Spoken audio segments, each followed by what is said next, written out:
সৰ্বশিক্ষা অভিযান বা শিক্ষামন্ত্ৰী থাকোঁতে মই এটা প্ৰচেষ্টা আৰম্ভ কৰিছিলোঁ যে অসমৰ শিক্ষকসকলে নিজৰ ভিতৰতে মিউচুৱেল ট্ৰান্সফাৰ বিচাৰিব পাৰে।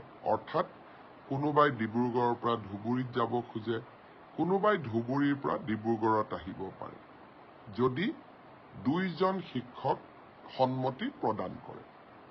আৰু তেনেকুৱা প্ৰচেষ্টাৰ ফলত বহু হাজাৰ শিক্ষকে নিজে বিচৰা জিলাখনলৈ আহিব পাৰিছে আৰু ইজনে সিজনৰ সহায়ক হৈছে।